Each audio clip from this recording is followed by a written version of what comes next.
السلام عليكم ورحمة الله وبركاته، متابعينا الأعزاء، إن شاء الله تكونوا بخير وبصحة وسلامة. شلون مجهزون مستحيل حاليا؟ عندها من 100 دولار لحد $1000 أجهزة بكل ركز بالفئات.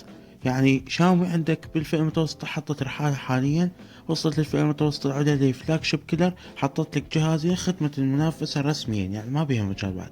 الاف 5 والاف 5 برو رسميا للسوق العراقي بأسعار خرافية. خليكم من المقطع إن شاء الله راح تستفادون. أول شي راح نتكلم عن البوكو اف 5.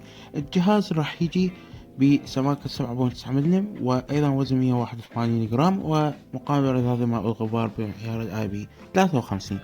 كذلك شاشته هي من الأقوى بالفئة، أموليد تدعم 68 بليون كلر، والدولبي فيجن من اتش دي ار 10 بلس 120 هرتز، إنارتها 1000 شمعة، حجمها 66 إنش، ودقتها الفول اتش دي بلس. عليها جوريلا جلاس 5، شاشة خط أول بكل ما تعنيه الكلمة. النظام هو الأندرويد 13 وواجهة الميو اي 14. المعالج هو حصري وأول معالج ينزل للسوق مع البوكو اف 5، هو 7 بلس جن 2. معالج جديد دقة تصنيع 4 نانومتر، معالج فلاج شيب راح يعطيك أداء فوق الممتاز في كل الألعاب في كل شيء. معالج جبار جدا، ويعتبر حاليا أقوى معالج بالفئة المتوسطة العليا. راح يعطيك اللي يسأل على الفريمات 60 90 فريم كلش طبيعي. اما اذا تكلمنا عن الرام والذاكرة، فبالعراق راح تتوفر فقط نسخة 12 مع 256 جيجا بايت. اما الكاميرا فراح يجيب كاميرا اساسية 64 ميجا بكسل، تدعم التركيز التلقائي والتثبيت البصري ال OIS، وفتحتها 1.8. وعندك كاميرا الترا وايد 8 ميجا بكسل، وكاميرا مايكرو 2 ميجا بكسل. يصور 4K لحد 30 إطار بالثانية، أو 1080 مع 30 أو 60 أو 120 إطار بالثانية. كاميرا أمامية 16 ميجا بكسل، فتحة 2.5، وتصور مقاطع 1080 مع 60 إطار بالثانية. جهاز أكيد داعم لسماعات ستيريو سبيكر، مع أكيد باقي الترتيبات الأخرى والبصمة جانبية. بطارية 5000، شحن سريع 67 واط، يفولك البطارية 46 دقيقة. إذا نروح للأف 5 برو، فالجهاز راح يجيك بسماكة 8.6 ملم، وزن 204 جرام، وأيضا مقاوم لرذاذ الماء والغبار. الجهاز راح يجي مع شاشة أموليد، كذلك نفس المواصفات مال الجهاز الأصغر اللي هو الأف 5، لكن تختلف في شيء واحد، إنه دقتها راح تكون 2K، فراح تكون خرافية، كثافة بكسلات 526 بكسل، فشاشة تعتبر فلاج شيب بكل ما تعنيه الكلمة.